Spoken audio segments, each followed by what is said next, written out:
representatives have completely gone back on their promises.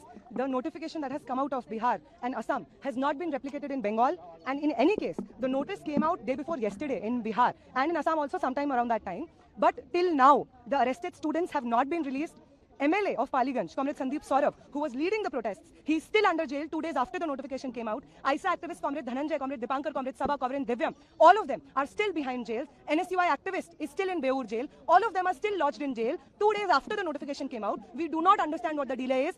We do not understand what clear communication was left to be done with the representatives of the central government who assured us that no police action will be taken against protesters and everybody will be released. So far, the government has gone back on it all.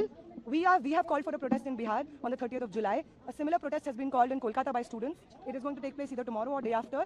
These protests are aimed specifically at the release of all of those students who are in jail right now. This movement is not complete. This movement is not successful until and unless all of our comrades, all of the protesters who are protesting across the country are released from jail and all charges against them have been taken back. Neha, do you think resignation was enough for an overhaul of an education system? No, resignation was of course the first step, and that is what we always said, that the people sitting in power, the people who've been chosen by the people of this country, public representatives must represent the public. If they have been chosen by the vote of the people, it is people's right to demand for their resignation, and all of them must be assured. BJP members of the BJP cabinet ministers must all fear that they will lose favor with people. They must not think that being sycophants of the BJP and the RSS will be enough for them to stay in power. This country is governed by the people, by the will of the people, and if they do not serve the people of this country, no matter what cabinet minister they are, no matter what favor they have with the BJP and the RSS, they will be brought down from their seats. They will all be removed from power. Neha, do you think that CJP should have continued till they get a... I will.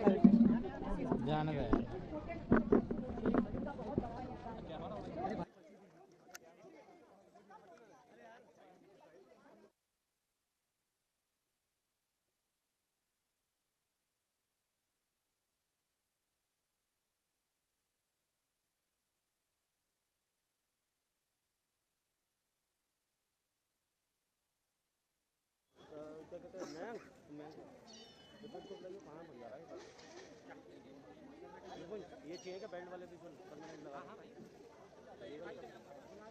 पहले तो white दिखाऊँ.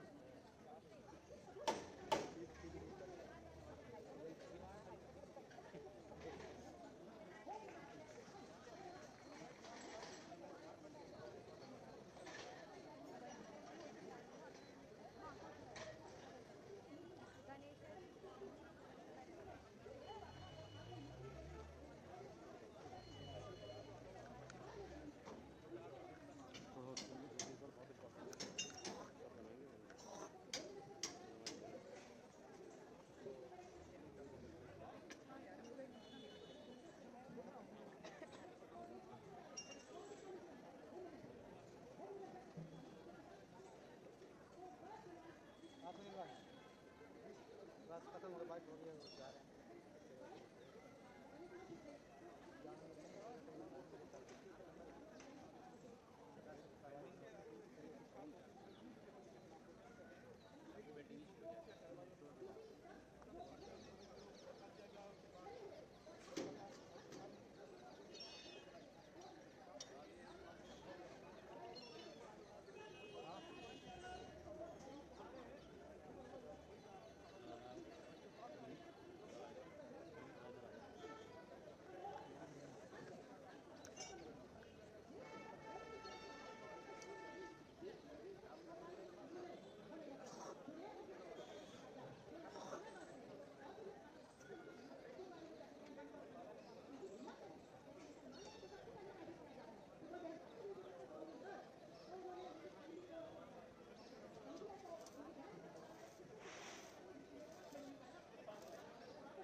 Hello, आगे से हट जा.